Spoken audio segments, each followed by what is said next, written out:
అహరోను యాజక వస్త్రములో న్యాయ విధాన పథకముపై దేవుడు అనుగ్రహించిన 12 రత్నములలో మొదటిది మాణిక్య, రెండవది గోమేధికము. 2 వివరాలు మనం చూసాం. ఈరోజు నా గురించి నేనే చెప్పుకునే రోజు వచ్చింది, నా గురించి నేనే వివరణ ఇచ్చుకునే రోజు వచ్చింది. అంటే దాని అర్థం లేవీయుల యొక్క వంతు, లేవీ వంశస్థులే స్వయముగా దేవుని ఎదురుకు వెళ్ళి వారి మనవులను, విజ్ఞాపనలను, అపరాధములను దేవుని ఎదుట ఒప్పుకునే క్రమములోనికి వచ్చాను. కాబట్టి ఈ దినము మన వాక్యాంశము మరకతము. మన అంశం ఏంటండి?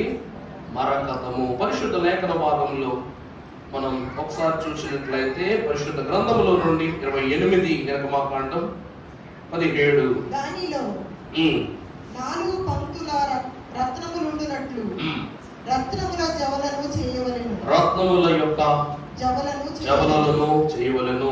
మాణిక్య, గోమేధిక, మరకతములు గల పంక్తి మొదటిది. చాలండి, చిరి ప్రార్థన చేసుకుందాం.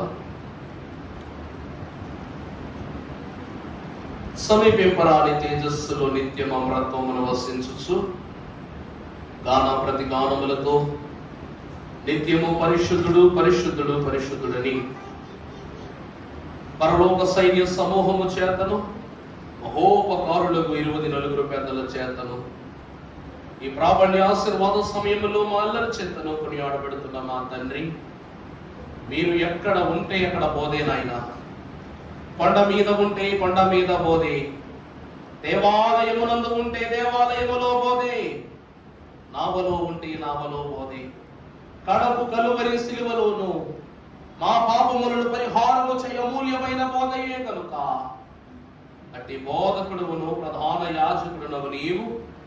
నీ దాసుడను నేను నీ సన్నిధిలో వాక్కునందించుటకు నిలిచి ఉండగా నన్ను మరుగు చేయండి.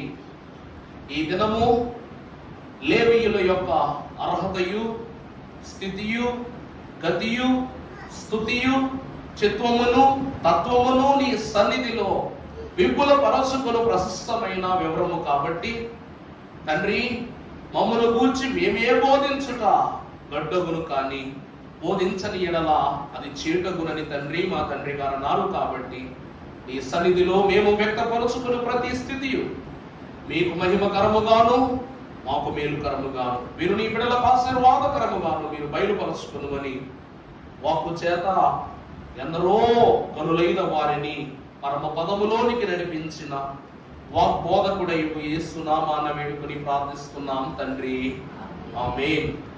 పరమాశీర్వాద కారణభూతుడగు త్రిత్వ దేవుని కాపుదల ఈ వాక్యము ద్వారా వివరించు పెదవులైన నాకును, గ్రహించు చెవులు గల మీకును, ఆలకించి స్మరించుకును ఆత్మల గల మనందరికీ మీ త్రిత్వ దేవుడు సదా తోడయుండును గాక. 100 సార్లు ఆమెను అనుకున్నాం అనుకోండి, 1000 ఎంతల దీవులు వస్తారు నారయ్య గారు. అర్థమైందా? ఎక్కువ దీవెనలు బైబిల్ విషయంలోనే ఉంటాయంట, తెలుసా మీకు? అందుకే మనకు ప్రత్యేకంగా స్తుతుల పుస్తకం వెనకాల 15 దీవెనలు ఉంటాయి. చూసుకున్నారు ఎప్పుడైనా? చిన్న పుస్తకం వెనకాల దీవెనల మీద పుస్తకమే ఉంది మనకు.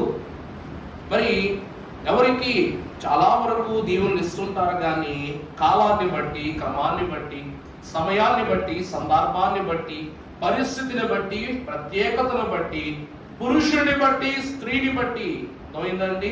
ప్రతి దానికి కూడా ఏముందంట? వస్తువులకు కూడా దైవజనుడు దీవెన రాశారండి. మీ తెలుసులో లేదు మరి, నిజమా కాదా? దేవుని కృప ఎంత మహాత్యం చూడండి. దేవుని యొక్క మహాఘనమైన కృపను బట్టి కాస్త మరి గొంతు బాగలేదు, మాట్లాడు కాస్త అనారోగ్యంగానే ఉంది, అయినప్పటికీ బాగుగానే చెప్తాను, ఎక్కడ మాత్రం లోటు పెట్టనని ప్రభు సన్నిధిలో మనవి చేసుకున్నాను. ఆ సంవత్సరం సర్కు వచ్చింది, సంవత్సరం దగ్గు వచ్చింది అనమాట, అంతే తేడా.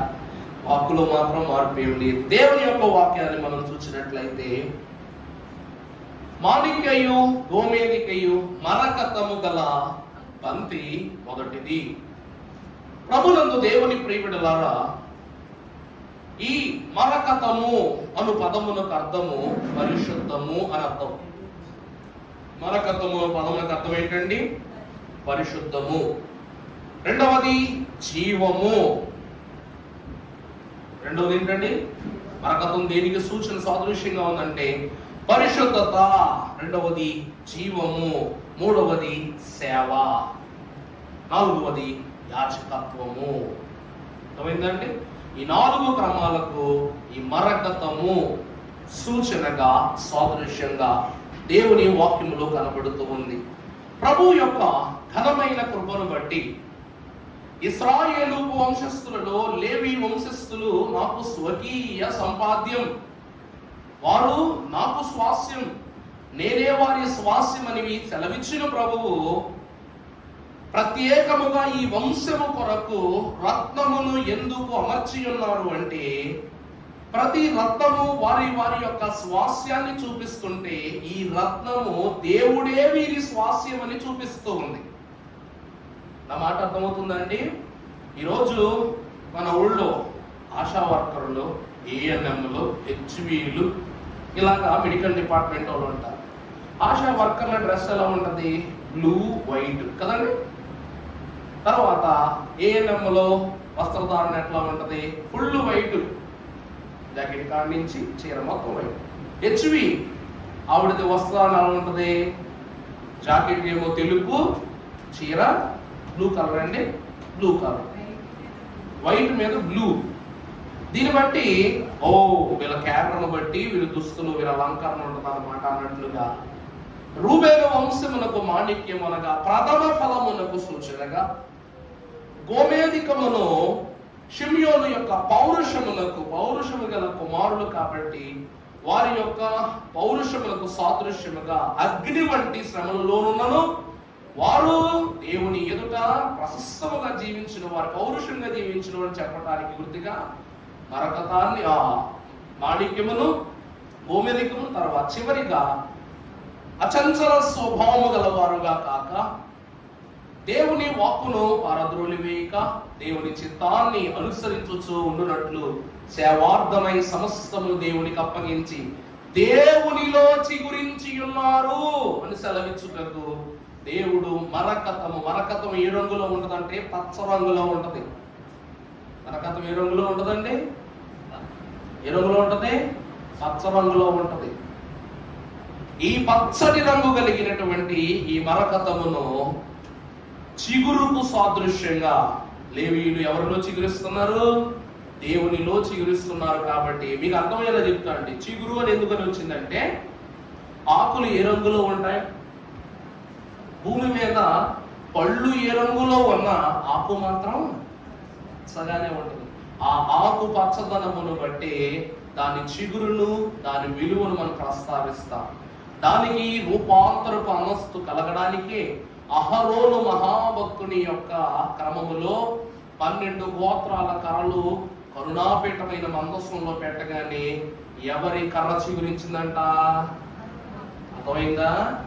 పచ్చటి చిగురుతో, పూలతో, పండ్లతో చిగురాకు వలె విస్తరించిన అహరోను వంశమునకు మరకతపు రంగు గల పచ్చటి చిగురుకు సాదృశ్యంగా దేవుడు పరిశుద్ధులనుగా ఏర్పరచుకున్నాడు. అందుకే దేవుని వాక్యములో మరో మాట కూడా ఉంటుంది. మరి మీకు సెలవిచ్చిన మాటను బట్టి చూస్తే ప్రభు అంటారు, నేను పరిశుద్ధులను కనుక. అహరోను వంశములో తన కర్ర అంచున పచ్చటి చిగురు పుట్టింది. కానీ దావీదు మహాభక్తుని యొక్క క్రిస్మస్ ప్రవచన వాక్య సారంలో యెషయి వద్దు నుండి ఆ చిగురు పేరు యేసుక్రీస్తు. ఆయన పరిశుద్ధుడు కాబట్టి చిగురు. అందుకే మీరును పరిశుద్ధులయ్యుండుడి. పాత నిబంధన కాలములో మొద్దు వంటి కర్ర నుండి చిగురు పుట్టినట్లు మొద్దు వంటి దావీదు వంశములో నుండి ప్రభువు నీతి చిగురుగా ఫలించినట్లు పరిశుద్ధుడు, పరిశుద్ధులు అనే వరుసను చూపిస్తున్నాడు.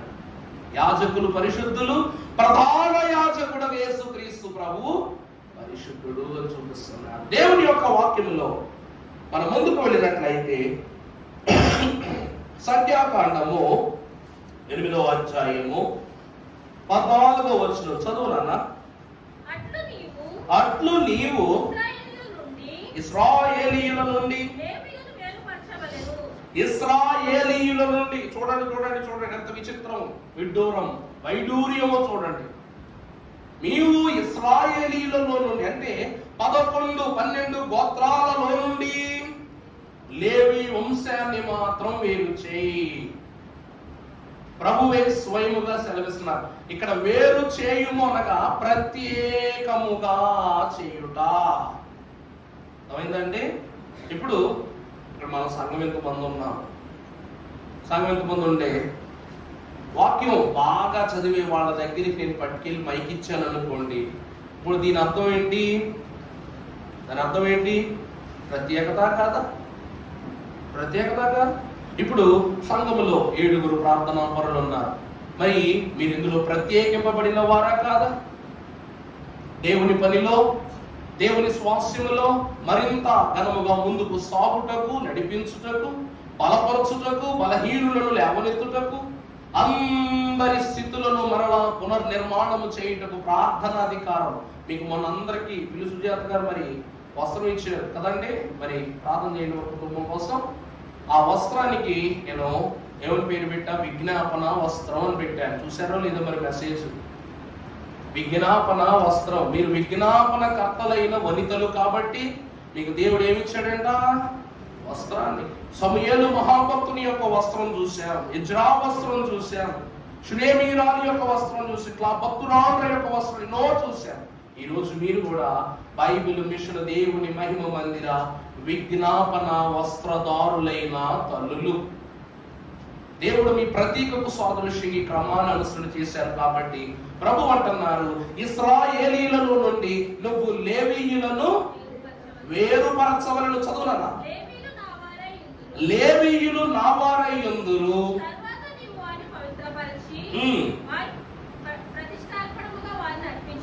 వారిని ప్రతిష్టార్పణముగా నువ్వు అర్పించున్నప్పుడు సేవ చేయుటకై ఇశ్రాయేలీయులు వెలుపలికి, సేవ చేయుటకు వారు లోపలికి వచ్చును. ప్రభువునందు ప్రియ సంగమా గమనించుకున్నట్లయితే ప్రత్యేకింపబడి వేరు చేయబడిన లేవీయులు నావారు. నావారు అనుటలోనే వారు దేవునికి ఎంత ప్రత్యేకమో తెలిసిపోతుంది. అందుకే నేను పరిశుద్ధులను కనుక నా సేవ చేయు మీరును పరిశుద్ధులై యుండుడి. ప్రత్యక్ష గుడారములోనికి దేవుని ప్రత్యక్షతను అనుభవ భాగ్యముగా పొందటకు పరిశుద్ధపరచబడిన స్థలములోనికి దేవుడు వారిని నడిపించుకున్నాడంటే కేవలము దేవుని యొక్క స్వాస్యముగా వీరు జీవించుటను బట్టి. ప్రభువులను దేవుని ప్రియబిడ్డలారా, నీకంటే నీ గురించి నీ ఇంట్లో వాళ్ళకు బాగా తెలుస్తుందా? నీ ఆంతర్య భావం ఏంటో మీ తల్లిదండ్రులకు తెలుసా అంటున్నా. నా కొడుకు ఇప్పుడు ఎక్కడ ఇది చేస్తాడు, నా కూతురు ఇప్పుడు ఎక్కడ ఎలా ఉంటది, అప్పుడు అక్కడ అలా బ్రతుకుద్ది అని మీరు చెప్పగలరా? చెప్పలేము. మీ పేగు దించుకున్నంత మాత్రాన శరీరములో వచ్చే బలహీనతలు, భారాలు, శోధనలు, చిక్కులు ఇవే మనకు తెలియనప్పుడు ఆంతర్యం ఏం తెలుస్తుంది? దేవుని యొక్క వాక్యం కూడా చెప్తుంది అదే. దేవుని స్వాస్యముగా ఎప్పుడైతే మీరు మార్చబడతారో ఇప్పుడు దేవుని నిర్ణయము చొప్పునే మీరు మీ యొక్క జీవనాన్ని కొనసాగించాలి. అర్థమవుతుందండి? దేవుని నిర్ణయం చొప్పున సాగించాలి. దేవుడు తన చిత్తాన్ని బట్టి ఈరోజు ఇశ్రాయేలు వంశములకు అంత స్వాస్యమునిచ్చిన గల కారణం పేతురు రాసిన మొదటి పత్రిక 1:15.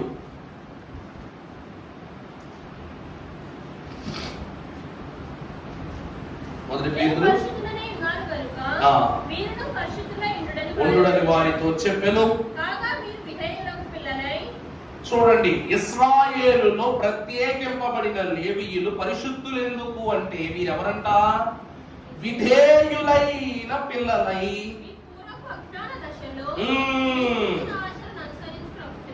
అమ్మా మీ పూర్వపు అజ్ఞానములో ఆశను అనుసరించి ప్రవర్తింపక. అది చూసారండి, దేవుడు ఎంత ఏర్పాటు వాక్కును తెలియజేస్తున్నాడో. మీ పూర్వకాలమందు మీరు అజ్ఞాన దశలో ఉండి మీ స్వకీయ క్రియను నెరవేర్చి దోషులై ఉన్నారు. కానీ ఇప్పుడు వాటన్నిటినీ దూరము చేసి మిమ్ములను పిలుచుకున్న వాడు పరిశుద్ధుడై ఉన్న ప్రకారము సమస్త ప్రవర్తన యందు. అర్థమవుందండి? మీరు నాలోనికి వచ్చారంటే పరిశుద్ధతలోనికి వచ్చారు. ఇప్పుడు మీరు చేయున ప్రతి పనియు పరిశుద్ధమైనటువంటి పనియే కాబట్టి పరిశుద్ధమైన పనులను పరిశుద్ధంగా ఆచరించాలి. పరిశుద్ధమైన పనులు ఎలా ఆచరించాలి? పరిశుద్ధంగా ఆచరించాలి. చిగురు అందంగా ఉంటుందా? ఎండిపోయిన ఆకులు అందంగా ఉంటాయి చెప్పండి? చిగురే. అహరోను ప్రతి దినము దేవునిలో చిగురించుచున్నవాడు కాబట్టి వారు చేయు ప్రతి పనియు కూడా నీతికి సాదృశ్యమై పరిశుద్ధనీయముగా స్థిరపరచబడుతూ ఉంది. ప్రభువునందు ప్రియపెట్టులారా, ఈ లోకంలో మనకు వజ్రాలు, వైడూర్యాలు, అవి ఇవి అంటూ చాలా గొప్ప గొప్ప విషయాలు రాసుకుంటాం. కానీ ఆ కాలము రాజుల కాలంలో వజ్రాలు, వైడూర్యాల కంటే విలువైనవి ఏంటో తెలుసా? రత్నాలు. వజ్రాల కంటే విలువైన ఏంటండి? రత్నాలు. రాసుల గల రత్నాలు. వాటినే పురవీధిలో పెట్టి అమ్మేవారట. వాటినే పురవీధిలో పెట్టి అమ్మేవారట. ఆ రత్నాల కాలం అంతరించిపోయింది. ఆ రత్నాల కాలం ఏమైపోయిందండి? అంతరించిపోయింది. ఈ రోజు వజ్రాలు కూడా అంతరించిపోయింది. ఎవరికైనా వజ్రాలు దొరుకుతున్నాయి కండి? దొరకట్లా. బంగారమే దొరకట్లా. చూసారా? మానవుడు ప్రేమించుచున్న ప్రతి స్థితియు కూడా ఏమైపోతుంది? అంతర్ధానమైపోతుంది. ప్రేమించే ప్రతిదీ కూడా ఏమైపోతుంది? అంతర్ధానం.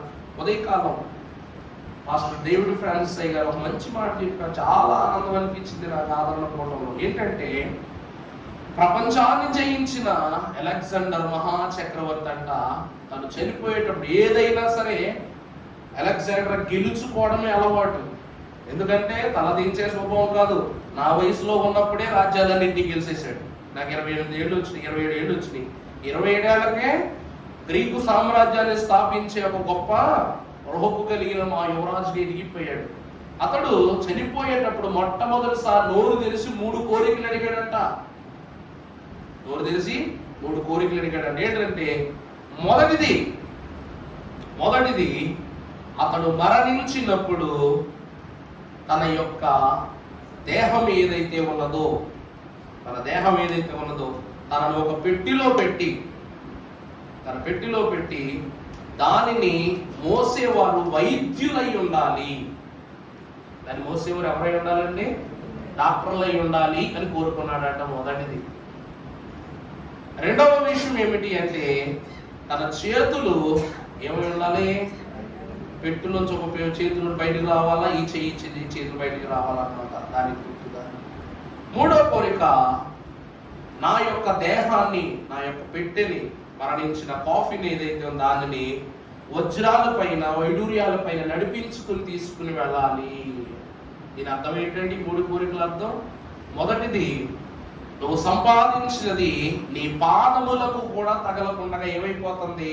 నీ కన్నుల ఎదుట ఇక్కడే విడిచిపెట్టబడుతుంది. నువ్వు సంపాదించింది ఏది నీతో రాదు, అది అక్కడే ఉంటది. నువ్వే వెళ్ళిపోతున్నావు కదండి. వాటి మీదగా తీసుకెళ్ళిపోతున్నారు. నువ్వు సంపాదించింది అక్కడే ఉండిపోయింది, మనమే వెళ్ళిపోవాలి.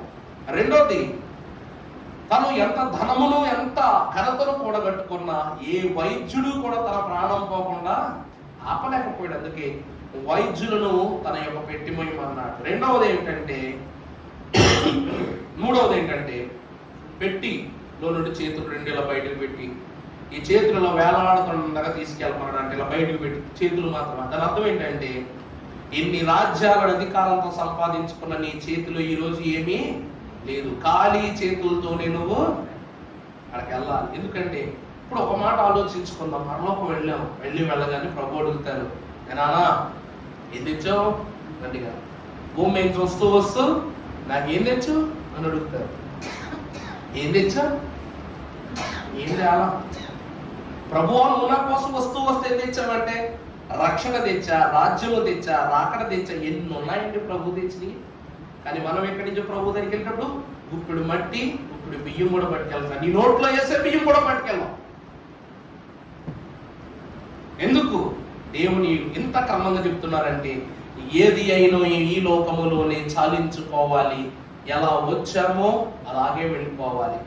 మహావృక్షం కూడా మౌనంగానే ఎదుగుతుందంట, కానీ దాని క్రింద బ్రతికే మనిషి మాత్రం అపశాపాలు పడుతూ బతికేస్తున్నాడు. అంతే కదండి. మహావృక్షం కూడా ఎలా ఎదుగుద్ది? మౌనంగానే ఎదుగుద్ది, శబ్దాలు చేసుకుంటే ఎదుగుద్దా నేను ఎదుగుతున్నానని. దేవుని క్రమం మొదటిగా మరకతమనగా పరిశుద్ధతకు గుర్తు. లేవీయులు ప్రత్యేకింపబడిన వారు కాబట్టి వీరు ప్రత్యేకత గుర్తుగా, చిగురుకు గుర్తుగా ఆ పచ్చటి ధనమును మరకతము అనే రత్నమును సాదృశ్యంగా ప్రభువు వీరికి అందించిన వారై ఉన్నారు. రెండవదిగా మీరు చూసినట్లయితే కీర్తన గ్రంథము 52:8. కీర్తన గ్రంథం, అమ్మా నేనైతే దేవుని మందిరములో పచ్చని ఒలీవ చెట్టు వలె ఉన్నాను. చాలా ఏమండి, దావీదు మహాభక్తునికి రాజ్యం ఉంది, గొప్ప సమూహం ఉంది, గొప్ప గొప్ప పేరుంది. దేవుని సన్నిధిలో ఏముంది? సమాధానముతో కూడిన అంతస్తు ఉంది. ఇవన్నీ ఉన్నప్పటికీ కూడా దావీదు ఆఖరి దినములో దేవుని సన్నిధి యొద్దనే నిలువబడి కీర్తనాకారుడు 23 అంటాడు ఏమని చివరిలో, చిరకాలము యెహోవా సన్నిధిలో నేను దేవుని సన్నిధిలోనికి వెళ్ళకూడదని లోకములో ఉండిపోయిన వారందరికీ ప్రభు సెలవిస్తుంది ఏమిటంటే, అక్కడ ఏముంటుందని వెళ్ళిపోతామంటే అక్కడ ఉంటే పచ్చని ఒలీవ చెట్టు వలె మనము నిత్యము చిగురిస్తూ ఉంటామంట. ఏమండి, రూబేను గోత్రం ఎక్కడుందో మీకు తెలుసా? ఇప్పుడు ఈ కాలంలో నువ్వు రూబేనీయుడువా అని అడగాలి కానీ ఎవరికేం తెలుసా? షిమియోను గోత్రం వారు ఎక్కడున్నారో తెలుసా మీకు? ఉండే ఉంటారు కానీ ఎక్కడున్నారు చెప్పలేదు. ఇస్సాఖారు వారు, దాను వారు, యోసేపు గోత్రం వారు, వీళ్ళందరూ ఎక్కడున్నారో తెలియదు. కానీ లేవీయులు ఎక్కడ ఉన్నారు అంటే దేవుని మందిరము ఎక్కడ ఉంటే అక్కడే వాళ్ళు ఉంటున్నారు. అవునా కదా? దేవుని మందిరం ఎక్కడ ఉంటే అక్కడ యాజక సమూహం, ప్రధాన యాజకుడు ప్రభు పేరిట దేవుని పిలుపును బట్టి ఆ తరము నుండి, సృష్టి ఆరంభ తరము నుండి ఈ తరుణం వరకు యాజకులు అనగా లేవి వంశస్థుల యొక్క బాధ్యతను పుచ్చుకున్న వారు అందరూ ఎక్కడ ఉంటున్నారంట? దేవుని మందిరములో ఉంటున్నారు. మందిరములో ఉంటున్నారు. ఎలా ఉంటున్నారంటే పచ్చటి ఒలీవ చెట్టు వలె వారు చిగురిస్తున్న వారై ఉన్నారు. అవును, దేవుని సన్నిధిలో ఉంటే మనం ఎలా ఉంటాం? పచ్చగానే ఉంటాం. సమూయేలు దేవుని సన్నిధిలో ఎంత ఘనంగా పెరిగాడో మనకు తెలియదా మనం చెప్పండి. దేవుని మందిరములో స్థిరపరచబడిన భక్తులందరూ ఎంత ఘనంగా పెరిగారో మనకు తెలియదా? దేవుని మందిరాన్ని విడిచిపెట్టిన వారు ఎప్పటికైనా బలహీనులే కాబట్టి వాక్యములో భక్తుడు ఈ రీతిగా సెలవిస్తున్నారు. మరకతము దేనికి గుర్తు అనగా నిత్య జీవమునకు గుర్తు. నేనైతే దేవుని మందిరములో ఆనాటి నుండి ఈనాటి వరకు ఎలా ఉన్నాను? నిత్య జీవము పొందుకొని పచ్చటి ఒలీవ మొక్కలా ఉన్నాను. ఎందుకు ఒలీవ మొక్కే నిత్య జీవానికి సూక్ష్మము, క్రమము, మర్మము అంటే నోవాహు కాలములో, ఈ గతంలోనే మర్మం చెప్పా, నోవాహు కాలములో జలప్రలయం 40 రోజులు వచ్చింది. చెట్టు లేదు, పుట్ట లేదు, కొండ లేదు, వాగు లేదు, వంక లేదు. భూమి మీద నరుడు లేడు, పక్షి లేదు, పిట్ట లేదు, పురుగు కూడా లేదు. అవునా కదా? ఇవేమీ లేవు. కానీ 40 రోజులు అయిపోయిన తర్వాత 41వ రోజు నల్లటి గువ్వను బయటికి పంపించి బయట పరిస్థితి ఎలా ఉందో చూసి రమ్మంటే అదేం తీసుకొచ్చిందంట? తుంచబడిన ఒలీవ చెట్ట చిగురా. మన విజయవాడ వరదలు వచ్చినప్పుడు నేను గుంటూరు వెళ్తుంటే మామూలు వాసన కాదు, మొత్తం వరదల్లో కొట్టుకుపోయిన పొలాలు, నేల చచ్చిపోయింది. 6 నెలల కాలం పంట లేదు విజయవాడ వాళ్ళు. పాపం దుర్వాసన. విజయవాడ డ్రైనేజ్ సిస్టమ్ ఎంత ఇదిగా వాసన వస్తుందో, పొలాల్లోంచి పీనుగులు చనిపోయిన వాసన వచ్చింది. 6 నెలలు నేల చచ్చిపోయింది. మళ్ళీ దాన్ని ప్రభుత్వం చేసి శుద్ధి చేసి తర్వాత పంట వేసుకున్నారు. పత్తి పంటలు ఎన్నో పోయాయి. మరి 1 వారం రోజులు కూడా రాని వరదలకు విజయవాడ అట్లా అయిపోయింది. 40 రోజులు భూమి అంతా కూడా ఏముంది? నీరే ఉంది. ఎన్ని పీనుగులు, ఎన్ని జీవులు, పురుగులతో సహా చనిపోయింది. అంతటి ప్రళయములో దీనికి ఒలీవ చిగురు ఎప్పుడు దొరికింది చెప్పండి? అన్ని చెట్లు నాశనం అయిపోయినాయి. దీనికి ఒలీవ ఆకు, ఒలీవ కొమ్మ, ఎండిన కొమ్మ కాదండి. ఎందుకు దొరికిందంట?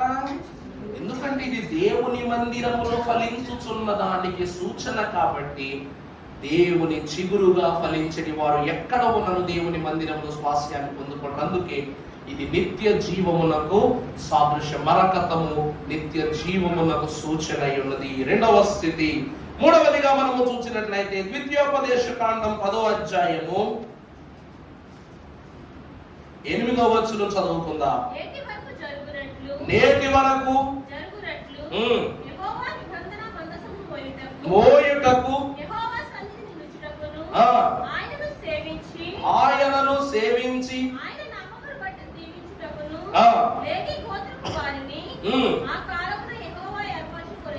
ఆ కాలములో యెహోవా దేవుని యందు ప్రియబిడ్డలారా, ఈ మరకతము దేనిని సూచిస్తున్నదంటే సేవను సూచిస్తూ ఉన్నది.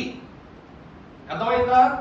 ఇదిగో దేవుని మందస్సములో చిగురించినటువంటి అహరోను కర్రే దీనికి ప్రతీక అని దేవుడు ఫలింపునిచ్చి దేవుడు అహరోనుని ఎంపిక చేసుకున్నవాడై ఉన్నాడు.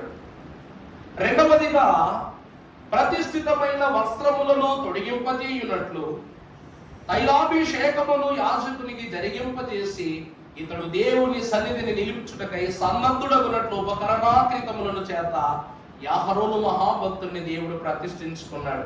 ఇవన్నీ ఒక ఎత్తు అయితే, యాజకుడై ఉన్నటువంటి అహరోను దేవుని సన్నిధిలోనికి వెళ్ళినప్పుడు చెప్తున్నాను చూడండి, పక్క వాళ్ళ గురించి సాకు చెప్పగలము, నిజం చెప్పగలము పక్కోళ్ళ గురించి, కానీ నీ గురించి నువ్వు నిజం చెప్పుకోవటం ప్రాణం తీసేయటం కంటే ఘోరమైన స్థితి. తెలుసునా? ఇప్పుడు నిలవబడి నలుగురిలో నేను పాపం చేశాను, తప్పు చేశాను, హత్య చేశాను, ఘోరం చేశాను, 10 కుటుంబాలకు శోధనకు కారణమయ్యానని నలుగురిలో తలెత్తుకుని చెప్పగలమా? మనుషులు ఎదురుగానే, తోటి మనుషులు ఎదురుగా తలెత్తుకుని చెప్పలేని మనం దేవుని సన్నిధిలోకి వెళ్ళి తలెత్తుకుని ఎలా చెప్పగలం చెప్పండి? ఈరోజు అహరోను దేవుని సన్నిధిలోనికి వెళ్తున్నాడంటే తనలో ఉన్న ప్రతి కృతక్రియను కూడా బయటే విడిచిపెట్టి వెళ్ళిపోవాలి. ఎందుకు అంటే తనను తాను సరి చేసుకున్నవాడంటే. అందుకే దైవజనులు పాటలు ఏమని రాశారు? నిన్ను నువ్వు సరి చేసుకోను పిదప దిద్దగలవు. సభను ఏం చేస్తావు పిదప? నువ్వు దిద్దగలవు. నిన్ను నువ్వేం చేయాలి? దిద్దుకో. పిదప సంఘాన్ని, సేవను, సభను నీవేం చేయగలవు? ఈరోజు నిన్ను నువ్వు దిద్దుకో అని చెప్పి సేవార్థమై ఏర్పరచున్నట్లు ఈ అహరోను మరకతమును రాయి సేవకుడకు అహరోనును సరి చేస్తూ ఉంది. సేవకు ఏం చేస్తుందండి? సరి చేస్తూ ఉంది. మరకతము సరి చేస్తూ ఉందన్నమాట. ఎందుకో చెప్పనండి, మరకతానికంట మస్టు పట్టదు, మరకతం అంట తరిగిపోదు, మరకతం అంట క్రిములు పట్టదు, బూజు పట్టదు. తెలుసునా మీకు ఈ విషయం? మరకతపు రాయిలు సామాన్యమైన కాదు, పచ్చ రాయి సామాన్యమైనది కాదు. అది ఈ రోజు దొరకదు కూడా ఎవరికి. ఒక మరకతం ఇంత రాయి, క్షమించాలి, ఇంత రాయి ఎంతో తెలుసునా అండి? ఎంతో తెలుసునా? 70-80 కోట్ల రూపాయలు ఇంత రాయి. అది నీటికి గాని, నిప్పుకు గాని, గాలికి గాని, దేనికి గాని సమసిపోదు. దానిపైన ఏ ఆభరణాన్ని అలంకారంగా పెట్టినా దాని రూపమునే మార్చేస్తుందంట ఈ మరకతం. విలువైనటువంటి స్థితి. ఆ కాలంలో దేవాలయాలు కట్టేటప్పుడు లోపల ఈ మరకతాన్ని ప్రతిష్ఠించేవారు విగ్రహాల కింద. అర్థమవుతుందా అండి? మరకతాన్ని ప్రతిష్ఠించి, ఎందుకంటే చల్లదనానికి, వేడికి, నీళ్లకు, పానీయాలకు, ద్రవాలకు, దేనికి కూడా ఈ రాయి లొంగదు. దేనికి కూడా లొంగదన్నమాట, వెనక్కు వెనక చేస్తుందంట. అంత విలువైనది మరకతం. దానిని దేవుడు అంటున్నాడు, ఇది సరిచేయున్నది. యాజకుడిని సైతం ఏం చేస్తుంది? సరిచేయున్నదై ఉన్నది. కాబట్టి దేవునికి మహిమను తెలియజేస్తూ, మూడవదిగా ఇది సేవకు లేక సరిచేయుటకు సూచన అయి ఉన్నది. ఇది రెండవ మారు దేవుడు ద్వితీయోపదేశ కాండములో రాస్తున్నమాట. తర్వాత మనము చూసినట్లయితే ప్రకటన గ్రంథము 4:3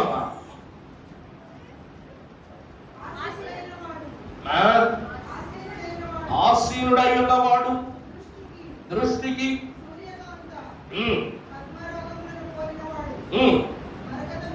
నరకతము వలె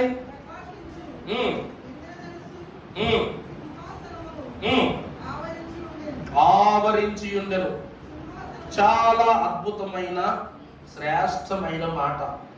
ఆసీనుడై ఉన్న వాని దృష్టికి సూర్యకాంత పద్మరాగములను పోలిన వాడు మరకతము వలె ప్రకాశించు మేఘధనస్సు సింహాసనమును. ఏమండి, ఈ మరకతము విలువైనది, దేవాలయములో ప్రతిష్ఠింపబడినది, దేవతా విగ్రహములకు ఉపయోగపడినది అన్నది నా మాట మాత్రమే కాదు, ప్రకటన గ్రంథములో పరమ భక్తుల మాట కూడా. దేవుని సింహాసనము చుట్టూ ఉన్న ఇంద్రధనస్సు కదమ్మా. ఇప్పుడు ఇంద్రధనస్సు ఆకాశంలో చూస్తాం, మనకి 2 రంగులే కనిపిస్తాయి. బాగా కష్టపడితే 3, మీ కళ్ళు బాగా మంచి అయితే 4.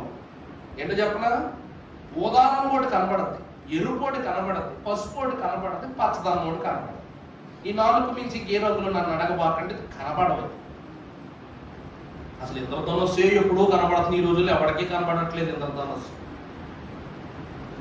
అందులో మనకు కంటికి శుచిగా కనబడేవి 2 రంగులే. మొదటిది ఎరుపు, రెండవది పచ్చది. పరలోక రాజ్యములో ఆసీనుడై ఉన్నవాడు సైన్యములకు అధిపతి యెహోవా పరిశుద్ధుడు, పరిశుద్ధుడు, పరిశుద్ధుడు, సర్వలోకము ఆయన మహిమతో నిండి ఉన్నది అని చెప్పబడు ప్రభువు సింహాసనమును చుట్టూ ఆవరించి ఉన్నది ఈ మరకతము అను ధనస్సు. ధనస్సు ఏ రంగులో ఉందంట? మరకతపు రంగు, సూర్యకాంతపు పద్మరాగల చేత ఆవరింపబడిన వాడై ఉండి మరకతమంత కాంతిమయముగా అక్కడ ప్రతిష్ఠ. ప్రభు అన్నారు కదా, మీరు నా వారు, మీరు నా స్వాస్యం. మరకతము పరిశుద్ధతకు గుర్తు. సింహాసనాసీనుడైన వాడు పరిశుద్ధుడు. అది పరిశుద్ధ స్థలము, పరిశుద్ధ పీఠము, పరిశుద్ధ దేశం, పరిశుద్ధ రాజ్యం. ఎంత ప్రత్యేకంగా దేవుడు వివరించుచున్నాడు మరకతమును కూర్చండి. పరలోకములో దేవుని మహిమను చూపించుచున్న ఈ మరకతము అహరోను వంశము యొక్క చిగురుకు సూచనగా దేవుడు వారి యొక్క న్యాయ విధాన పథకముపై అమర్చిన వాడై ఉన్నాడు. దేవుడు ఎవరికి ఊరకనే ఏది ఇవ్వడు, ఇచ్చిన దానిని ఊరకనే వారి యొద్ద నుండి తీసుకుని పోడు. దేవుడు ఇచ్చిన మాట ఇచ్చాడంటే ఆ మాట పోదు, మనుషులే పోతాం. అర్థమైందా? అబ్రహాం వెళ్ళిపోయాడు, ఇస్సాకు వెళ్ళిపోయాడు, యాకోబు వెళ్ళిపోయాడు, కానీ వాగ్దానం పోయిందా? ఈనాటి వరకు ఇశ్రాయేలు దేశంలో వాగ్దానం పోయిందా? వాగ్దానచరులు ఎదుగుతూనే ఉన్నారు, ఫలిస్తూనే ఉన్నారు. ఎన్ని ఆటంకాలు వచ్చినా ఎదుగుతూనే ఉన్నారు, కానీ వారు ఒదిగిపోవడం వల్ల దైవజనుడు కూడా మనందరి గురించి మాట తీసుకున్నారంట. ఏంటో తెలుసా? ప్రభువా, ముసలివాడినైనా నేనేం చేయలేదు, ఈ మిషను మీరు నాకు అప్పగించారు. మరి బిడ్డలైన వారు ఎలా అవుతారంటే ప్రతి మహోత్సవాలకు తీసుకొని చూపించేవారంట. ప్రతి మహోత్సవాలకు ప్రభు తీసుకొచ్చి చూపించేవారంట. పందిరి మీద నిలబెట్టి దైవజనుడు చేయబెట్టుకుని నిలబెట్టి చూపిస్తారంట. నేనేం చేయగలను, నేను పెంచగలనా, నేను వృద్ధి చేయగలనా అంటే ప్రభు అన్నారంట, ఇదిగో ఈ పూతోటకు యజమానిని నేను, వ్యవసాయకుడవు నీవు, అభివృద్ధి చేసిన ఈ పూల తోట చూడు ఎంత విస్తారంగా పెరిగిపోయిందో, చూడు ఎంత ఘనంగా ఫలించిందో చూడు. ప్రభు చూపిస్తున్నారంట. దాన్ని చూసి ఆనందపడిపోతున్నారు ప్రభు. దైవజనుడు, ఆత్మస్వరూపి అయి ఉన్న దైవజనుడు ఆ వింతను చూసి కన్నీరు విడుస్తున్నారంట మన కొరకు. దేవుని ప్రియబిడ్డలారా, పరిశుద్ధులు సహవాసము నిత్య జీవము కలదని నేను నమ్ముచున్నాను. అవునా కదండి? విశ్వాస ప్రమాణంలో పరిశుద్ధుల సహవాసం అంటే మన దైవజనుడు పరిశుద్ధుడు, ప్రభు పరిశుద్ధుడు, వారి సహవాసం మనతో ఉన్నది. అందుకే ఇదిగో దేవుని నివాసము మనుషులతో కూడా ఉన్నది. ప్రకటన గ్రంథం 21వ అధ్యాయంలో చూస్తాం మనం ఈ మాట. దేవుడు తానే దేవుడై ఉండి వారు తన ప్రజలై ఉందురు. దేవుడు మన దేవుడై ఉండి స్వకీయముగా మనం ఆయన ప్రజలై ఉందము అమ్మా. ఇదిగో ఉన్నది, ఆయన వారి ప్రజలై ఉండు, వారికి తోడయ్యుండును. చాలండి. దేవుని ప్రియబిడ్డలారా, ఈ మరకతము దేనిని సూచిస్తూ ఉన్నదంటే దేవుని సింహాసనము యొక్క జరగబోవు మహిమను సూచిస్తూ ఉన్నది. ఇక్కడ ఎన్నున్న ప్రాణమున్న మరో ఉపకరణం ఎవరో చెప్పనా? అహరోనే. ఇక్కడ రొట్టెల బల పెట్టినా, ఇక్కడ మందస్సు పెట్టినా, ఇక్కడ కరుణాపీఠం పెట్టినా, గంగారం అక్కడ పెట్టినా, రొట్టెల బల్ల ఎక్కడ పెట్టినా, నైవేద్యములకు కావలసిన ఉపకరణాలన్నీ ఏవి ఎక్కడ ఉన్నా అవన్నీ అహరోను యొక్క పనిని బట్టే పవిత్రపరచబడుతున్నాయి. అవునా కాదా? సింహాసనాసనుడైన ప్రభువు లేవి వంశమును బట్టి అంతే మహిమపరచబడుతున్నాడు. కాబట్టి మరకతము దేవుని మహిమను సూచిస్తూ ఉన్నది. మరకతం దేని సూచిస్తుందండి? యాజకుడు దేవుని మహిమను సూచిస్తున్నట్లుగా మరకతము దేవుని మహిమను సూచిస్తూ వివరిస్తూ ఉన్నది. ముందుకు వెళదాం. 5వ స్థితి హెబ్రీ పత్రిక 7:25.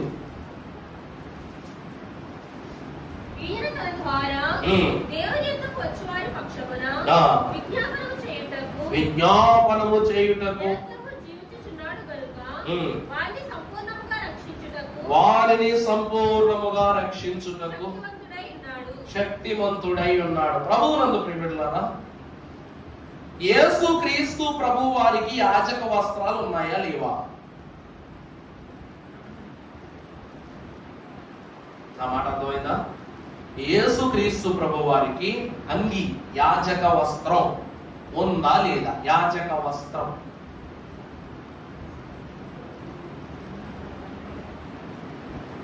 ఉందా లేదో ఒక మాట చెప్పండి. ఉందో లేదో తర్వాత నేను ఎలాగైతే తిప్పబడతానులే. చెప్పండి. ఉందే. చాలా సంతోషం. అహరోను అంగీ వంటి అంగీయేనా లేక అది ఏమైనా ప్రత్యేకమైందా? ఇది రెండో ప్రశ్న. అహరోను అంగీ ప్రత్యేకమేమో గాని యేసుక్రీస్తు ప్రభు వారి అంగీ ప్రత్యేకమేం కాదు, సర్వసాధారణమైన వస్త్రమే. కానీ ఇక్కడ ప్రత్యేకత వస్త్రములో లేదు, వ్యక్తిలో ఉంది. అర్థమైందండి? వస్త్రములో ప్రత్యేకత లేదంట. దేనిలో ఉంది? వ్యక్తిలో ఉంది. యేసుక్రీస్తు ప్రభువును నరుడు దేవుని యొక్క పరిశుద్ధ కుమారునిగా అతియందును గతియందును దేవుని స్థితియందును పరిశుద్ధుడై మధ్యవర్తిత్వము చేయుటకు ఈ లోకమునకు దిగి వచ్చారు. మీకు అర్థమయ్యేలా చెప్పాలంటే ఈ మరకతము యేసుక్రీస్తు ప్రభువును సూచిస్తూ ఉన్నది. అంటే బయట ఉన్న అహరోనుకు, క్షమించాలి, ఇశ్రాయేలీలకు ప్రత్యక్ష గుడారములు అతి పరిశుద్ధ స్థలములో ఉన్న ప్రభువుకు మహాభక్తుడైన అహరోను మధ్యవర్తి. కానీ అహరోనుకును పరిశుద్ధులకు దేవునికి మధ్యవర్తి ఎవరో తెలుసా? ఇతడు ధరించుకున్న మరకతము. అవునా కదా? ఇప్పుడు అహరోను తన గురించి చెప్పుకోవాలి, వెల్లడి చేసుకోవాలంటే ఎలా చెప్పాలి? తన వంశాంకులమునకు సాదృశ్యముగా ఇవ్వబడిన లేవి రత్నముగు మరకతమును ప్రస్తావించి దాని నిమిత్తమై అతను దేవుని ఎదుట విజ్ఞాపన చేసుకోవాలి. ప్రభు సేవార్థమై నిలబడిన వారులారా, మరి యేసుక్రీస్తు ప్రభు వారు దేవాలయములో బోధించి, దేహాలయములో ప్రవేశించి, చూడండి, దేవాలయములో బోధించి, దేహాలయములో ప్రవేశించి, తండ్రి సాన్నిధ్యములో మనను పరిశుద్ధులను చేయుటకు ఆయన తనకు తానే పవిత్రుడై పరిశుద్ధుడై ఈ లోకమునకు దావీదు నీతి చిగురుగా ఉదయించి ఆనాటి నుండి ఈనాటి వరకు మనకు మధ్యవర్తిత్వం చేస్తున్నారు. ఈ మరకతము యేసుక్రీస్తు ప్రభువు అనగా మధ్యవర్తిత్వానికి సూచనగా ఉంది. ఎందుకు ఈ మాట సెలవిస్తూ ఉన్నానంటే, ఇందాకే చెప్పాను చిగురు అని. యెషయి అను మొద్దు నుండి చిగురు పుట్టింది. మొద్దులో నుండి ఎక్కడైనా చిగురు పుట్టడం చూసారా? తలకాయలో ఊపుతారండి. మొద్దులో నుండే వస్తుంది చిగురు. పేరులో తప్పదేటి. ఎలాగంటే ఓ ఫ్లోలో వెళ్ళిపోతుంది కాబట్టి తలకాయ ఊపెత్తే పోతారనుకుంటున్నాడు. బహుశా యెషయి మొద్దు నుండి చిగురు పుట్టుడు. మరి అదే వాక్యము యేసుక్రీస్తు ప్రభు దావీదు వేరు చిగురు అన్నారు. ఇది విచిత్రం.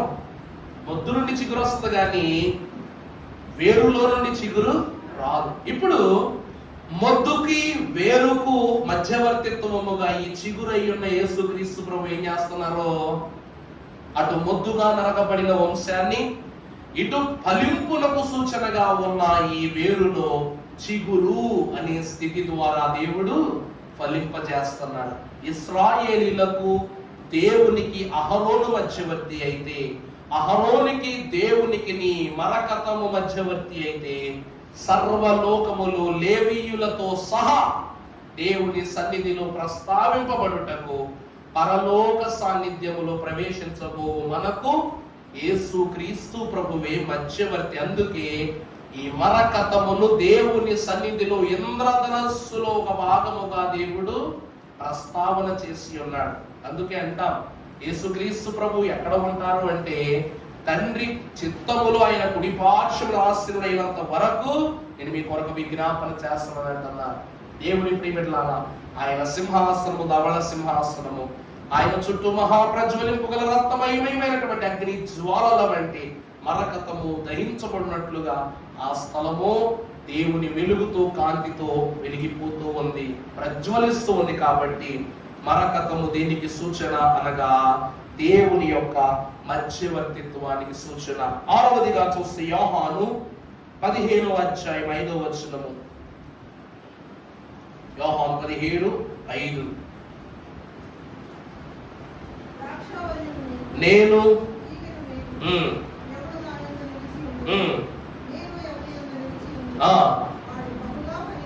చాలండి. ప్రభునందు ప్రియమిట్లారా, ఎవడు నా యందు నిలిచి ఉండునో వాడు బహుగా ఫలించు. ఆకు తర్వాత పంట, పండు తర్వాత ఆక, ఆకును బట్టే పండు. ఈరోజు ప్రభు అంటున్నారు, నేను ద్రాక్షావల్లిని, తీగలు వల్లి అంటే మొత్తం చిగురంతా కూడా ప్రభువే. కానీ మనం ఎవరమంట? ఫలాలు, ఫలించబోయే ఫలములు. ఈరోజు ప్రభువునందు దేవుని ప్రియమిట్లారా, దీనికి మరకతానికి సంబంధం ఏంటంటే మరకతము అన్ని రత్నాల వంటిది కాదు, చాలా బలమైంది. రెండో విషయం ఏమిటంటే మరకతము ఏ ఆభరణంతో చేసినా కూడా దాని యొక్క తత్వాన్ని తీసేసుకుంటది. మూడవ స్థితి, మరకతము దైవ కార్యములకే ప్రతిష్ఠితముగా వాడబడుటకు ప్రత్యేకింపబడినటువంటి వస్తువు. మీకు అర్థమయ్యేలా చెప్తాను ఓ మాట. పసుపు, కుంకుమ ఈ రెండు ఉంటాయి. చిన్న ఉదాహరణ చెప్తున్నా. పసుపు మీకు అర్థమయ్యేలా చెప్పాలంటే, నేను దేవాలయ ప్రారంభంలో పెద్దగా పట్టించుకునేవాడు కాదు. మరి పెద్దలు, సంఘ పెద్దలు, రాజుగారు వీళ్ళు చూసుకునేవాడు కాబట్టి మొదట్లో ఈ భోజనాల లెక్క విషయంలో పెద్ద ఇన్వాల్వ్మెంట్ ఉండేది కాదు. తర్వాత మరి కొన్ని విషయాలు తెలుసుకోవాలి కాబట్టి వారు విపులంగా చెప్పేవారు. వారు ఎప్పుడు లెక్క కోసం నేను కూర్చున్న వంట అయినా ఫస్ట్ పసుపు రాసేవాడు. నేను అడిగా, పసుపు ఎందుకు రాశారు? ఫస్ట్ కూరగాయలు రాసి పసుపు సొమ్మయ్య గారు పసుపు ఏంటంట ఓహో రంగు. మరి తర్వాత ఇంకేదైనా రాసుకోవచ్చు అలా. అలాగే ఉప్పు ప్యాకెట్ తీసుకురమ్మన్నారు సార్. తీసుకురమ్మంటే సరే అని చెప్పేసి తీసుకు ఇవ్వండి అనగానే పెట్టాడు, పెట్టాడు అన్నారు. అంటే అదంటే తీసుకో, ఉప్పు చేసి మార్చుకోకూడదు. మార్చుకుంటే ఏమవుతుందంట? ఏమవుతుందో ఆ శుభం జరుగుద్ది అన్నాడు అన్నమాట. అంతే. ఈ ఉప్పు ప్యాకెట్ అడిగితే మాత్రం శుభం జరుగుద్ది. ఈ ఉప్పు ప్యాకెట్ ఉప్పు తీసుకోవడం లేకపోతే ఆ శుభం జరగదు, అనర్థం జరుగుద్ది. ఉప్పు లేదు, కూర లేదు, కూరలో ఉప్పు లేదని మీద పడిపోతారు వచ్చి. ఇంకోటి మరి సరే గుర్తు రావట్లేదు. మరి ఇలా చాలా ఉన్నాయి. మరి ఎంత విడ్డూరో ఏంటో. మరి గుడ్లు కూడా అబ్బో ఇదేనంటో ఎంతో గుడ్డు పడవా. గుడ్లంట తెస్తే 7 తెచ్చుకోవాలంట, 3 తెచ్చుకోవాలంట, 5 తెచ్చుకోవాలంట, 10 తెచ్చుకోవాలంట. ఏం ఆట నెంబర్లు అర్థం కావట్లా. లేకపోతే అక్క తెచ్చేసుకోవాలంట. అంతేగాని ఒక గుడ్డే తేకూడదండి. ఒక గుడ్డు అయితే తేకూడదు, 2 తెచ్చుకోవాలి. ఒకటి కాకుండా మీరు ఎన్నే తెచ్చుకోవచ్చు, ఒక గుడ్డే తెచ్చుకోకూడదంట. మరి మన పల్లెల్లో మాత్రం గుడ్డే ఎత్తారుగా, అది ఎన్నిసార్లు అడిగినా కూడా ఇంటూ వైపు చూడడం. మరి దేవుని ప్రియమిట్లారా, నమ్మిక ఉండొచ్చు సరే ఏదైనా కానీ ఇక్కడ ఎందుకు వాక్యం అంటున్నారంటే, నువ్వు దేవుని నమ్మి ఆయన అడిగిన దాని ప్రకారం ఇదిగో నువ్వు నాకు పలానాది ఇస్తే నేను నీకు పలానాది ఇస్తానని దేవుడు చెప్పగానే ఆచారం అడ్డొచ్చి ప్రభుకి ఇవ్వడం మానేస్తావా? పేతురు అంటాడు, ప్రభువా నీ గురించి మేము భార్యా బిడ్డల్ని, వృత్తిని, పనిని, గృహాన్ని విడిచిపెట్టి వచ్చాం, మాకేంటి? పేతురు అంటాడా లేదా? అంటే మీరు ఈ దినమున దేనిని, దేవుని పని నిమిత్తం దేనిని విడిచిపెట్టి వచ్చారో దానికి రెండింతల ఆశీర్వాదాన్ని మీరు మీ బిడ్డలో పొందుకుంటారు. మీరు ఉన్నా లేకపోయినా మరి ఘనంగా జీవిస్తారు. నాది హామీ అంటారు ప్రభు. మీరు నాలో నిలిచి ఉండండి, మీకు బహుగా ఫలింపునిచ్చే బాధ్యత నాది అన్నారు ప్రభు. మరకతము నువ్వు ఏ ఆభరణాన్ని దానికి తగిలించినా సరే ఆభరణము యొక్క విలువను మార్చేస్తుందంట. ఆభరణం యొక్క విలువను మార్చేస్తుంది. వీటిని ఆ కాలములో సమంతక పనులు అనేవారు. మరి ఈ కథ నిజమో కాదో నాకు తెలియదు, కానీ ఈ మరకతముతో ఆ కాలములో సమ్రాట్, ఎవరండి? సమ్రాట్ విక్రమాదిత్యుడు అనే ఒక రాజు ఎన్నో దండయాత్రలు చేశాడంట. ఈ మరకతములో మణిని కత్తిలో పెట్టుకుని ఎన్నో యుద్ధాలు చేసి బోల్డని విజయాలు సంపాదించాడంట. ఒకానొక సమయంలో తన గొప్ప వృద్ధుడు, బహువృద్ధుడు అయిపోయిన తర్వాత తన కుమారులకు ఆ మరకత మణిని ఇవ్వటానికి ఇష్టం లేని ఇతడు తనతో పాటు సమాధి చేసేసుకున్నాడు. కత్తిలో పెట్టి సమాధి ఏం చేసుకున్నాడంట. మరి కథ ఉంది మరి ఇలాంటి కథ. తన కుమారులకు కూడా మణిని ఇవ్వటానికి ఇష్టపడాలి. ఎందుకంటే నా వంటి రాజు నా పిల్లలు కూడా కాకూడదని, దానికి కారణమైన దీనిని పిల్లలకు కూడా ఇవ్వలేదంట. అంటే దాని విలువ చూడండి. బిడ్డలకు కూడా ఇవ్వనంత విలువ, చావులో కూడా దాన్ని మోసుకెళ్ళిపోవాలన్న తాపత్రయం చూడండి ఎలా ఉందో. మరి దేవుడు కూడా మరకతముతో లేవీయులను పోల్చడాన్ని బట్టి, సూచించడాన్ని బట్టి మనకి ఏమర్థమవుతుందంటే దీని విలువ యాజకుని యొక్క అంతస్తును పెంచుతుంది, రాజకుని యొక్క శుద్ధికి కారకం అవుతుంది. కాబట్టి దైవజనుడు అంటూ ఉన్నారు, బైబిల్ మిషను మన సువర్ణాక్షరములు మన జీవితంలో మూల్యమైన స్థితులు. అంతే కదండి. దైవజనుడు ఆకాశములు చూసిన ఆ బంగారు బైబిల్ మిషన్ యొక్క సూచన మనకి ఈరోజు ఘనత. తర్వాత కాకా తోటకు వెళ్ళడం మొదలు పెట్టాక దైవజనుడు సమాధి దగ్గర ఉండంత మట్టి కూడా మనకేంటి? అమూల్యమే. వజ్రాలు కావాలా? దైవజనుడు సమాధి దగ్గర మట్టి కావాలంటే నాకు మట్టే కావాలి అని భీష్మించి కూర్చున్నారు మన తల్లులు, మన తండ్రులు, మన పితరులు. అవునా కాదండి? మేళ్ళు ఎన్ని లక్షలు ఖర్చు పెడితే గర్భఫలం వచ్చిందా? దైవజనుడు గోరుడు మట్టి తీసుకున్న బిడ్డకి ఆహారంలో కలిపి పెట్టారు, దేవుడు గర్భఫలం ఇచ్చేసాడని. నిజమే. పడుతున్నోళ్ళు మట్టి తింటారు, పొలం మామిడికాయలు తింటారు చేస్తారంట. మరి మన బైబిల్ మిషన్ వాళ్ళందరూ దైవజనుడి దగ్గర ఉన్న మట్టి అంతా తినేశారు. ఇప్పుడు సిమెంట్ అయిపోయింది, అది కూడా తినే ఛాన్స్ ఉంటుంటేనా గోడతో లాగేసుకోరు. చెప్తున్నా ఉదాహరణకి. తర్వాత మనం చూస్తే మరకతము ఆత్మీయ ఫలమునకు లేక ఫలింపునకు గుర్తై ఉన్నది. చివరిగా మనం చూస్తే నిర్గమకాండం 28:29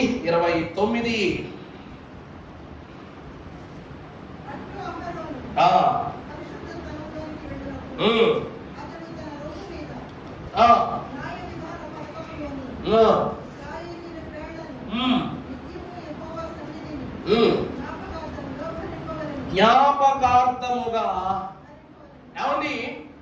ఈ న్యాయ విధాన పథకాన్ని ధరించుకుని అహరోను దేవుని సన్నిధిలోనికి వెళ్ళాడు అనుకోండి, ఈ 12 రాళ్ళు 12 గోత్రములకు సాదృశ్యమని దేవుని సన్నిధిలో జ్ఞాపకం చేస్తున్నాడు.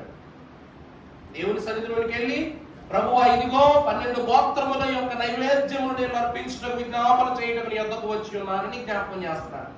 కానీ తనకు కూడా తెలుసుకోవలసిన విషయం ఏమిటంటే ఆ జ్ఞాపకార్థమైన రత్నములలో నీవు కూడా భాగస్వామ్యుడవే, నిన్ను కూడా నీవు జ్ఞాపకము చేసుకునుము అని రత్నం ఏం చేస్తుంది? అహరోనును హెచ్చరిస్తూ ఉన్నది. పరమానందయ్య శిష్యులు కథ ఉండేది ఆ కాలంలో. వీళ్ళందరూ అడవికి వనభోజనాలకు వెళ్ళారట. వెళితే గురువు గారు అన్నారంట, మనం తిరిగి ప్రయాణం అవుతున్నాం, అందరూ భోజనాలు చేశారు, అన్ని పూర్తి చేస్తున్నారు కదా, తిరిగి ప్రయాణం వెళ్తున్నాం కాబట్టి అందరూ సరిగా ఉన్నారో లేదో, ఏదో శంభు లెక్కట్రా అన్నాడంట. 6 1 2 3 4 5 6 7 8 9 10 11 గురుగారు మనలో ఒకటి మిస్ అయిపోయాడు. ఏంటి వింటూరు పెట్టి గురుగారు 11 మంది పులి తినేసిందో, పిల్లి తినేసిందో, సింహం తినేసిందో, వాడు తప్పిపోయాడు గురుగారు బాల పెట్టేస్తుంటే అప్పుడు అన్నమాట, రే నీకు నువ్వు కంగారు పడకు, రే నువ్వు లెక్క పెట్టరా అన్నాడంట. ఈడు వచ్చాడు. ఇప్పుడు ఈడు కూడా అంతే, 1 2 3 అంటే మళ్ళీ 11 దాకా లెక్క. అయ్యి బాబోయ్ నిజమే గురుగారు విధంగానే ఎవడో మిస్ అయిపోయాడు. ఇలా 12 మందిని పంపించినా కూడాను 11 లెక్క వస్తుంది. కారణం ఏంటంట, 12 మంది తిరకాసమే మేళమే అంతే. అప్పుడు గురువు గారు నిలబడి, 12 మంది ఉన్నా కదంటే, అవునరా ఉన్నావరా, మనం 12 మంది ఉన్నావరా. ఎంత చూడండి, అహరోను ఎంత జ్ఞానవంతుమైన కావచ్చు, దేవునికి స్వాస్యమైనా కావచ్చు, దేవుని సన్నిధిలో 12 గోత్రాల గురించి చెప్పేటప్పుడు, విజ్ఞాపన చేసేటప్పుడు అందులో నీ గోత్రం కూడా ఉన్నదని నువ్వు గుర్తు పెట్టుకో. నిన్ను నువ్వు మర్చిపోకు. 11 మందిని పెట్టి నువ్వు నావాడమన్నావు కదా అని చెప్పేసి నిన్ను నువ్వు లెక్కేసుకోలేదు అనుకో, ఏమైపోద్ది? దీవెన తారుమారైపోద్ది. వంశాభివృద్ధి, రక్షణాభివృద్ధి, క్షేమాభివృద్ధి వెళ్ళవలసిన వాళ్ళకి వెళ్ళిపోతాయి. నీకేమైపోతాయి? తప్పిపోతాయి. గుర్తు పెట్టుకో. మరకతము జ్ఞాపకం చేస్తూ ఉంది. మరకతం ఏం చేస్తుందండి? జ్ఞాపకం చేస్తుంది. ప్రభువునందు ప్రియమిత్రులారా, దేవుడు ఎంత ఉద్దేశపూర్వకంగా ఈ క్రమాలను మనకు బోధపరుస్తున్నారంటే, చివరిగా నా మాట ఒకే ఒక్క వచనం అమ్మా చదువుతలి. మొదటి పేతురు మొదటి పత్రిక 2:9.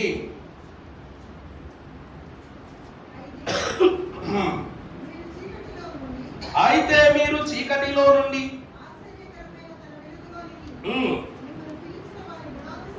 మిమ్మును పిలచిన వారి గుణాతిశయములను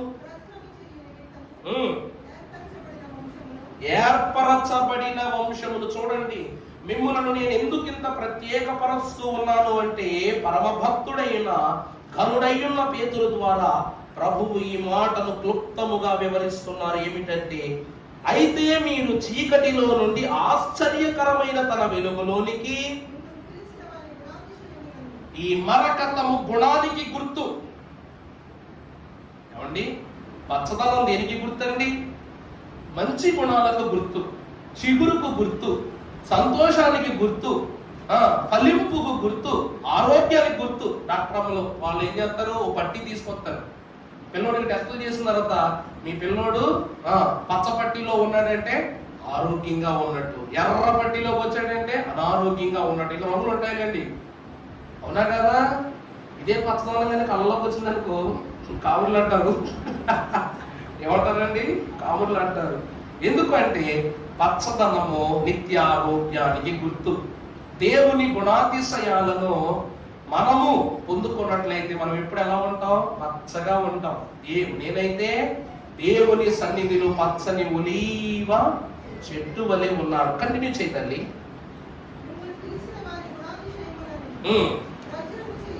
నిమిత్తమై రాజులైన యాచక పరిశుద్ధ జనమును,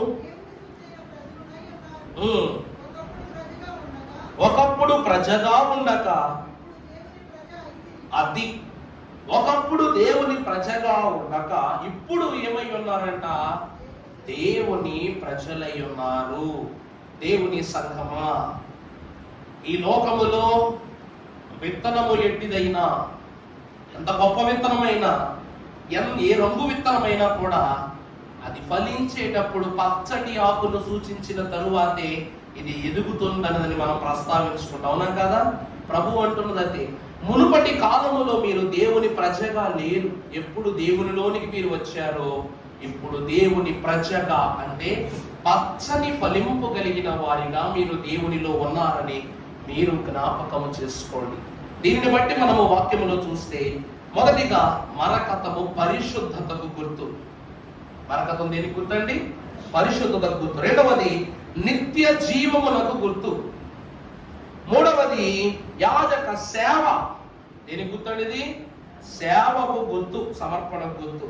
నాలుగవది దేవుని సింహాసనము యొద్ద ఉన్న మహిమను ఇది సూచిస్తూ ఉంది, దానికి గుర్తుగా కనబడుతూ ఉంది.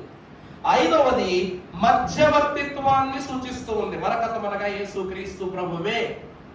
దేవునికి నరునికి నీ మధ్యవర్తి ఒకడే, అవునా కదా? ఆయనే యేసుక్రీస్తు ప్రభువును నరుడు. ఐదవది. ఆరవదిగా చూస్తే ఫలభరితమైన జీవితానికి, ఫలింపుకు సూచన, గుర్తుగా ఉంది. ఇక ఆఖరిగా మీరు చూసినట్లయితే ఇది జ్ఞాపకమునకు, నిత్యము జ్ఞాపకార్థముగా ఉండుటకు సూచనగా ఉన్నది. ఇన్ని స్థితులతో అహరోను వంశాన్ని కూడా దేవుడు ప్రతిష్ఠించుకున్నాడంటే ఎవ్వరూ ఈ లోకంలో ప్రత్యేకం కాదు. ఎవరు ఈ లోకంలో ప్రత్యేకం కాదు. తమ తమ క్రియల ద్వారా ప్రత్యేకింపబడతారని వాక్యం సెలవిస్తా ఉంది. కాబట్టి ఈ లోకములో మనము ప్రభువు యొద్ద నుండి సంపాదించుకోవలసిన గొప్ప స్థితి ఆయనలో ఫలించటమే. అంతకు మిక్కిలి మనము పొందేది, అందుకునేది, విడిచిపెట్టేది ఏదీ లేదు. కాబట్టి దేవుని చిత్తమును, దేవుని సారాన్ని మీ హృదయ స్పందనలో ఇముడ్చుకునమన్న మీకు దేవుని యొక్క వాక్యము సదా తోడై ఉండును గాక. పరిశుద్ధ